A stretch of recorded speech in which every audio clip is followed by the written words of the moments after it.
Hey guys, today we have some pretty exciting news. So it's a nice Tuesday today. All the goats are real happy. And their new shelter just got dropped. Look how awesome that is. And fortunately, we got the other one taken down in time. There's still some junk behind it. We are going to repurpose it and whatnot, or just throw what we don't need away. Look at that. Okay, so we have a spindle keeping it open right now. It's nice because it closes like this, and it even has a key. So I laid some tarps down just so the floor doesn't get ruined. And new shavings are in, but they already started going in it. But it's plenty big enough for all my goats. It's tall enough. It wasn't too expensive too because it's tin. But look, and there's a window. There's actually 2 windows. And of course they're gonna pee in there, whatever. But here it is. You've got a nice view. Maybe the goats don't care, but I'm in love. And there's Miss Brownie right there. Brownie! Lila. Lila, do you like it? Do you like your house, Lila? Do you like it, Lila? I think she's happy, guys. Sadie is due in 8 days, and that is no time at all. Sadie is my pulled Nigerian dwarf, and she's just such a pretty girl. She's my bottle baby. I just love her very much. Look at her. Look at her. And she's only ever had 1 or 2, so I'm not expecting a lot from her, but it's going to be exciting nonetheless. She's got a small udder, so I'm hoping for little domelings this year, but we're just prepping for her kidding now. There she is. There's Miss Gypsy. For some reason, when I have the hose running, and if I leave it in there, it sucks all the water back into the hose, and like by the time I get out in the morning, it's bone dry, which is so weird. I don't know why that happens. But here's a closer look at Sadie's belly. And she's only about 3 this year, I believe. I don't feel any babies right now, but we're working on it. She's working on growing them real big. She's a very chill goat, so I'm very excited to see what she has. Here she has the sweetest pulled bucklings, and I don't know if she'll let me, but she does have a little udder that we're just waiting to blossom. And I'm thinking this year I'm going to keep her in milk. This will be her 3rd freshening, but I've never kept her in milk before, so it'll be interesting to see how she does. Sadie! Pose for the camera, Sadie. What a pretty girl. Here's one of my little pens right now, and that's where the previous shelter was. It's still a mess back here, but I'm going to fix this up, and if the weather's nice enough when Sadie kids, I will let her kid outside. As you can tell, it was definitely a pen. But I'm gonna fix it up, and if the weather's nice enough, I'll let her kid in here.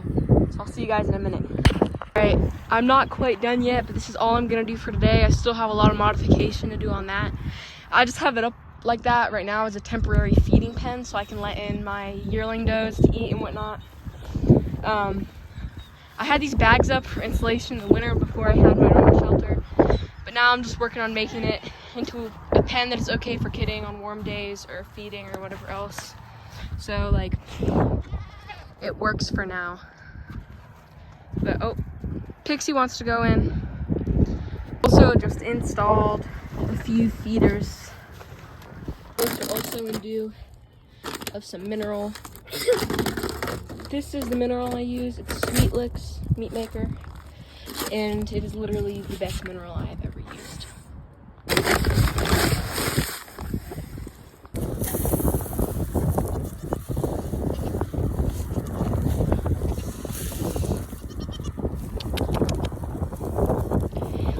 And they don't go through it like crazy anymore. They used to eat it like crazy, but I'm guessing they're all cut up in minerals now because they haven't really been eating it a whole lot. But this was the one mineral that they would absolutely eat, so. Oh, here's a quick pregnant mama goat update. Here's Gouda. She's due May 5th. Look at that little udder. She doesn't like it, but look at her. She's huge. And then Sadie, the one who's doing a couple days, the brown one.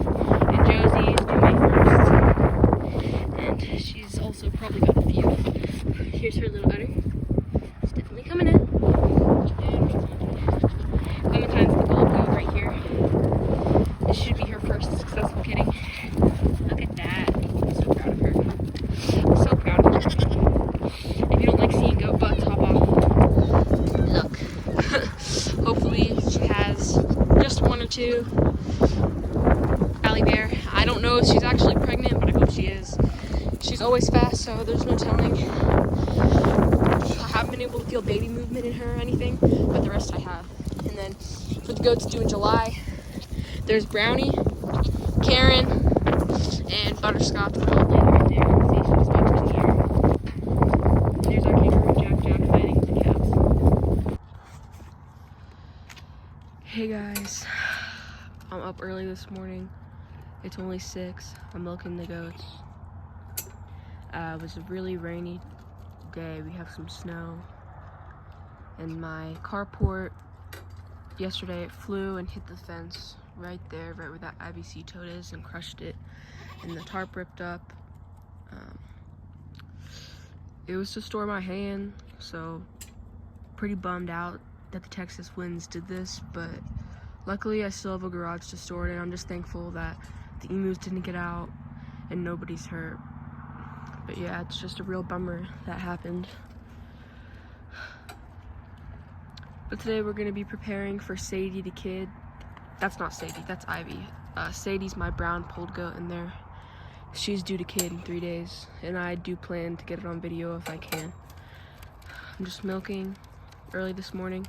Here's Ivy eating her grains. Also, my goats have had like slightly off tasting milk. Nothing terrible, just like kind of goaty. They've been eating alfalfa hay and 16 to 17% sweet feed multiple times a day, plus alfalfa pellets in the pen. And I'm gonna start giving them, I'm just gonna do it a few times, a few syringes of vitamin B. It'll help to sweeten up the milk, and if that doesn't work, I'm gonna try cobalt or brewer's yeast. They do have good minerals, sweet licks, so I'm not sure why it tastes kind of off. I mean, I've had people buy milk from me and they thought it was just fine, but I personally just think it tastes a little off. Not that I'm drinking it too much anyways, because I've been feeding it to the bottle babies, but it's just something I'm trying to get under control, because I do plan to do other stuff with my milk in the future, and even make soap and all kinds of stuff. Ivy, here. Okay, y'all, I'm in my garage, and I have 2 little closets, which is 2 little stalls. It's just not very clean right now. But she's due in 3 days, so I gotta get this done. I have a bunch of feed bags in here, like lots and lots of feed bags, so I gotta clean this out, find a stud in the wall for this, get some wood chips in there, make sure it's nice and clean. We also have a bulb in there. I haven't used these since January, so I've had little calves in here, so I definitely need to get all this cleaned up for Sadie and her kids, or kid, I don't know how many she's having. And we have a camera in here, so I'm gonna get started on this. It's all cleaned up. Now I just have to sweep it out and scrub the walls, add in new wood chips, and get all the supplies in here. Yeah, I fixed the latches. For the first time, we missed the studs. Luckily, it's just a garage wall, but it was just not staying. But now I have it to where it's pretty sturdy. I don't think it's going anywhere. Okay, I've got it scrubbed and everything. Now it's not disgusting. The floor is a little wet still from the bucket of bleach I had. But now it should be ready for me to start setting up. It's already April. It's crazy that it was 80 degrees and now it's getting all snowy again. The weather should be good by the time Sadie kids. I think it'll be around 70 or 80 hopefully. It's just within a few days that she's due, it should be good. I have her due date for 1:45, so that's April 9th. But sometimes they'll go like a few days late, which is usually the case, like 1 or 2 days late, or right on time. And then not very often, I'll have one go like a day or 2 early. The most I've ever had was 5 days early, but that's not really usually the case, and it wasn't going too well. So it was more so that the mom was having problems than like a normal early delivery. Here's one of our barn kitties, Bruce. We've had him a long time. He's probably around 8 now. I don't know, maybe like 7. He's a good kitty.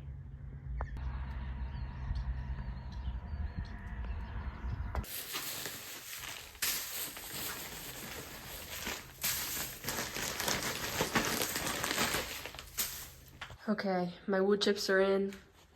Hay feeder's on. Just a little hole. The latches are secured, and I will be changing that light to a normal light because it won't really be cold when she kicks. I don't want them getting too hot or any unnecessary risk. But yep, everything got scrubbed down, so it's nice and clean now, sanitary, and ready for a baby. So now I'm just gonna get some buckets and whatnot, and she'll be stalled in here every night for the next few days, or probably weeks after she kids. But I'll be putting in her a few days early before she kids in case she does kid in the night. I'd rather her have them in here than with the herd, just because of the risk of not getting cleaned up in time. They do better in here. Or another doe accidentally hurting the baby, which I don't think is that likely, but I'd rather be on the safe side. This January, I had 2 little babies freeze. It was night, so I went and checked the mom's ligaments. They were still perfectly firm. It was her due date, but they were perfectly firm. So I ended up going to bed thinking nothing of it, because usually if they're gonna go in the morning, their ligaments will be gone that night. So I checked her, went to bed. By the time I got up the next morning, both kids were froze. It was a little girl and a little boy. It was really disappointing. I wish I would have stalled her or something, because it just was really unnecessary, and we did take it pretty hard. So I'm rooting for that to never happen again. Luckily, I have these spring kittings. I have Sadie, and then I have a few more due in May. So we're just hoping for the best outcome. Usually, everything goes just fine with births, but I like to be there always just in case. Well, I'm filming this on the 7th. Sadie is due tomorrow. It's about 9 o'clock at night right now. We're on baby watch. Sadie's penned up in her stall. Ligaments are still there. Her udder's popped, so she'll give birth within 24 hours. There's her alfalfa hay. Just guys, stay tuned if you want to see the babies being born. I'm going to try my very, very best to try and get it filmed and whatnot. So just stay in tune for the journey. We also have some rabbits. They're my sisters. They're Tamuk rabbits. And Ophelia had a bunch of babies. They're a couple weeks old now, but they're very happy. We've tried colony raising with them. So if you guys ever want to see more smaller animal content like rabbits or guinea pigs, just let me know. That's Penelope right there.